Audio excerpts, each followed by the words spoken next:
डर उसे भी लगता था, फासला देखकर, पर वह बढ़ता गया रास्ता देखकर। खुद ब खुद उसके नजदीक आ गई उसकी मंजिल, उसका हौसला देखकर।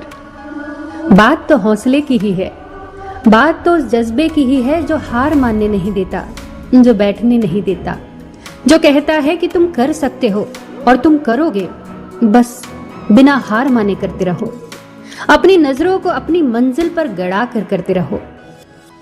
एक गांव में एक मलंग रहता था, अपनी ही मौज में मगन। उस गांव में अक्सर सूखा पड़ता था, पर एक आश्चर्यजनक बात थी कि जब वो मलंग नाचता तो बारिश होने लगती थी। उस गांव में जब भी सूखा पड़ता तो लोग उस मलंग के पास चले जाते। एक दिन शहर से कुछ लड़के उस गांव में पहुंचे। सारे के सारे लड़के बहुत अच्छे डांसर्स थे, ऐसे डांसर्स की देखने वालों की आंखें फटी की पटी रह जाएं। जब उन्होंने मलंग के बारे में सुना तो पहले उन्हें यकीन नहीं हुआ, फिर उनका घमंड जागा और उन्होंने गांव वालों के सामने मलंग को चुनौती दे दी कि अगर उस मलंग के नाचने से बारिश होती है तो हमारे नाचने से तो न जाने क्या क्या होगा। अगले दिन सारे गांव के लोग एक जगह जमा हुए। मलंग को भी बुलाया गया। सबकी आंखें उन लड़कों पर टिकी थी। पहले लड़के ने नाचना शुरू किया, वो नाचता रहा और जब थक कर चूर हो गया तो बैठ गया। अब बारी आई दूसरे लड़के की, उसकी भी नाच नाच कर हालत बुरी हो गई। फिर तीसरा लड़का आया, फिर चौथा, सब थक कर चूर हो गए और बैठ गए। अब बारी आई मलंग की, उसने नाचना शुरू किया। 1 घंटा बीता, बारिश नहीं हुई।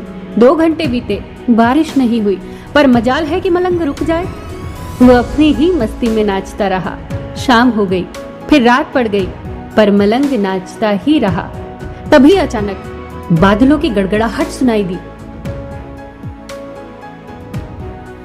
और झमाझम बारिश शुरू हो गई। लड़के ये देखकर दंग रह गए। वो मलंग के पैर में गिर गए और पूछा, बाबा भला ऐसा क्या है तुम में जो हम में नहीं? मलंग मुस्कुराया और बोला, बच्चों, जब मैं नाचता हूँ तो 2 बातें याद रखता हूँ।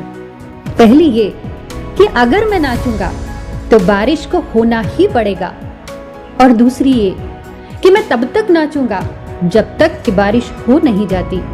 सच में दोस्तों, हम हार मान लेते हैं, छोड़ देते हैं बीच राह में ही अपने प्रयास, घबरा जाते हैं।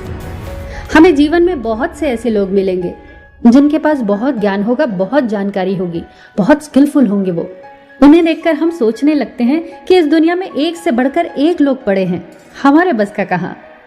उस समय बस एक बात याद रखना कि सफलता पाने में इन चीजों की सिर्फ 15% की ही हिस्सेदारी होती है, जबकि बाकी के 85% हमारा रवैया, हमारा नजरिया तय करता है हमारी सफलता को। तो एक सकारात्मक नजरिए के साथ बढ़ जाइए अपने लक्ष्य की तरफ। धीरे धीरे सब सीख जाएंगे। बस यही 2 बातें याद रखिए कि मैं जिस काम को करूंगा उसमें मुझे सफलता मिलेगी ही मिलेगी, और मैं उस काम को तब तक करता रहूंगा जब तक कि सफलता मुझे मिल नहीं जाती। फिर मिलेंगे दोस्तों अगली कहानी के साथ।